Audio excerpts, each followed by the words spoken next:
Hello everyone, সবাইকে শুভ দুপুরে শুভেচ্ছা। তো আজকে নিয়ে আসলাম কই মাছের আলু কপি দিয়ে ঝোল আর ইলিশ মাছের রান্না। তো এই যে পেঁয়াজ বাটা দিয়ে আর হচ্ছে জিরা ফোড়ন দিয়ে, তেজপাতা জিরা ফোড়ন দিয়ে আগে মশলাটা কষায় নিচ্ছি।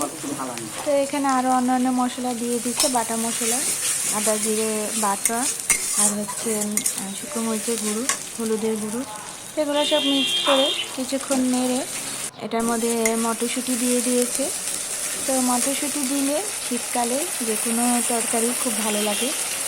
তো যেহেতু কই মাছের ঝোল আলু কপি দিয়ে হবে, তাই মটরশুঁটি মা দিয়েছে। তো এই যে মটরশুঁটি দিয়ে কিছুক্ষণ নেড়ে তো এই যে ঝোল দিয়ে দিল, সাথে কই মাছগুলো আর আলুটা দিয়ে দিল। তো একটু ফুটে উঠলে কপিটা দিয়ে দেবে, কারণ কপিটা আগে ভেজে রেখেছিল। তো এই যে আলু কপি দিয়ে তৈরি হয়ে গেল কই মাছের ঝোল। তো এখন আমি রান্না করব হচ্ছে ইলিশ মাছ। তো ইলিশ মাছগুলো আগে ভেজে নিব। তো ইলিশ মাছের সরিষা দিয়ে ঝোল করব একদম সিম্পলভাবে। তো আগে মাছগুলো একটু এপিট ওপিট করে ভেজে নেব, অত ভাজবো না, হালকা ভেজে নেব। তো এই যে মাছগুলো একটু ভেজে নিচ্ছি। তো মাছগুলো ভাজা হয়ে গেলে মাছগুলো উঠিয়ে তেল ছেড়ে দেব। তো তেলের মধ্যে কালি জিরে ফোড়ন আর হচ্ছে কাঁচা লঙ্কা চিড়ে দিয়ে দিলাম। তো এটার মধ্যে পেঁয়াজ কুচিও দিয়ে দিলাম। কিছুক্ষণ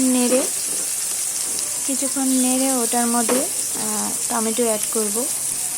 টমেটো কতক্ষণ দেওয়ার পরে একটু নাড়াচাড়া করে ভেজে নিয়ে তারপরে সেটার মধ্যে এই যে একটু ভাজাটা একটু ভালোভাবে করে নেব, কারণ কাঁচা পেঁয়াজের একটা গন্ধ আছে। তো পেঁয়াজটা অত বেশিও লাল করব না, মিডিয়ামভাবে ভাজবো।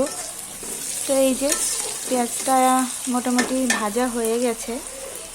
তো এটার মধ্যেই আমি এই যে এখন টমেটো অ্যাড করে দেবো। যে টমেটোটা একটু হালকা ভাজা হলে তো এটার মধ্যে একটু জিরে বাটা দিয়ে দেবো, যেটা আমি আসলে স্কিপ করে গেছি, ভিডিও করতে ভুলে গেছি। কারণ একা হাতে ক্যামেরা নিয়ে মোবাইল নিয়ে ভিডিও করা, একা হাতে রান্না করা আসলেই টাফ। তো এটার মধ্যে একটু জিরা বাটা দিয়েছি। তো এটার মধ্যে এখন অ্যাড করব সরিষাটা আমি একটু জল দিয়ে এই যে গুলে নিয়েছি সরিষা বাটাটা। তো এই যে জল অ্যাড করে দিলাম, মানে ঝোল করার জন্য।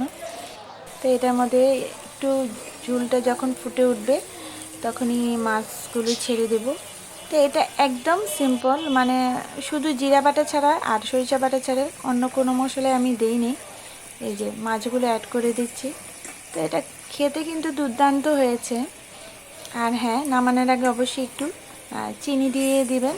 চিনি দিলে আসলে যেহেতু টমেটো দিয়েছি তাহলে ঝোলটা খুব টেস্ট হবে, কারণ টমেটো একটা টক ভাব আছে। তো ঝোলটা কিছুক্ষণ ফুটে উঠলে মাছটা একটু সেদ্ধ হলেই আমি নামিয়ে ফেলবো। এই যে মাছটা একটু সেদ্ধ হতে দিলাম। তো এই যে হয়ে গেছে আমার ঝোল অনেকটা, এখনই আমি নামিয়ে ফেলবো। এই যে নামিয়ে ফেললাম, এই যে আমার মাছ রেডি। তো মাছটা কিন্তু খেতে দুর্দান্ত হয়েছে, দুটো মাছই খুব টেস্ট হয়েছে। এভাবে আপনারা রান্না করে দেখতে পারেন। ভালো লাগলে অবশ্যই লাইক করুন।